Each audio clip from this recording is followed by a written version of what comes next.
नवनवीन व्हिडिओ पाहण्यासाठी व आमच्या सोबत राहण्यासाठी चॅनलला सबस्क्राइब करायला विसरू नका।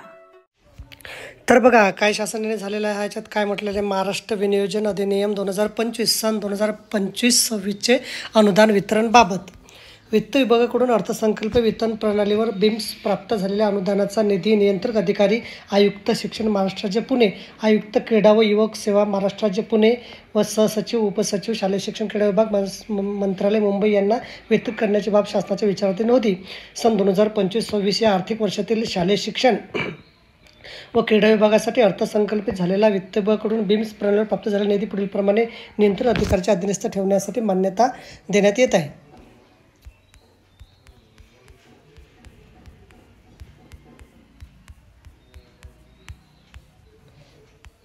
सन 2025-26 आर्थिक वर्षात वित्त विभागाने बिम्स प्रणालीवर उपलब्ध करून दिलेला उपरोक्त निधी अनुदान खालील अटी व शर्तीच्या अधीन राहून वितरित करण्यात येत आहे।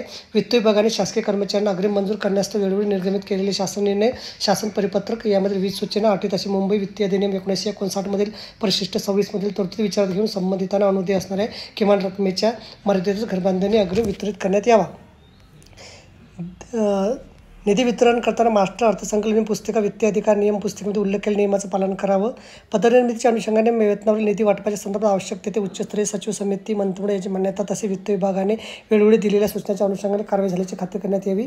खाजगी स्वयंसेवी संस्था अनुदान उपलब्ध करून देताना वित्तीय अधिकार नियम पुस्तिका 1978 भाग 1 उपविभाग 1 मध्ये अनुक्रमांक 27 नियम 149 प्रमाणे सक्षम अधिकाऱ्याची मान्यता घेऊन अनुदान अदा करावं। ज्या तरतुदी वितरणासाठी प्रशासकीय मान्यता आदेशाची आवश्यकता असे तरतुदी वितरित करताना भाग 1 उपविभाग 3 अनुक्रमांक 4 नियम 27(2) अन्वये प्रदान केलेल्या अधिकाराप्रमाणे सक्षम प्राधिकाऱ्याच्या मान्यतेने आदेश निर्गमित झाल्यानंतर अनुदान वितरित करावं। जिल्हा परिषदेसाठीचे वेतनेतर अनुदान त्याचे अनुदान निर्धारण झाल्याशिवाय वितरित करू नये।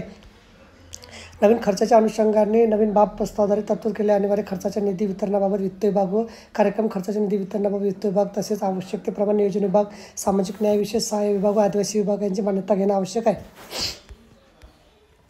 शासनाद्वारे देण्यात येणारे वेतन अनुदान लाभार्थीच्या बँक अकाउंटमध्ये ECS द्वारे प्रदान करणे बंधनकारक राहील। कोणत्याही परिस्थितीत वेतन अनुदानाची रक्कम एकत्रितरित्या व ऑफलाईन पद्धतीने वितरित करण्यात येऊ नये। स्थानिक स्वराज्य संस्था तसे महामंडळांना अनुदान वितरित करण्यापूर्वी सदर संस्थांकडून राज्य शासनास येणे असणाऱ्या रकमेचा आढावा घेण्यात यावा।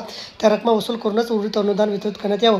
तसे शासनाद्वारे सदर संस्थांना वितरित केलेल्या अनुदानाचा विनियोग व अखर्चित रक्कम कुठे ठेवली आहे याबाबतची तपशीलवार माहिती एकत्रित करण्यात यावी। सदर अखर्चित निधी बँकेमध्ये ठेवला असल्यास त्याचे बँक अकाउंट स्टेटमेंट शासनास सादर करावं। एखाद्या कार्यक्रमावरील खर्चासाठी उपलब्ध करून होणारा आलेला निधी खर्चित असल्यास त्याच प्रयोजनासाठी चालू वर्षी वित्त विभागाच्या अनुमतीशिवाय निधी वितरित करू नये।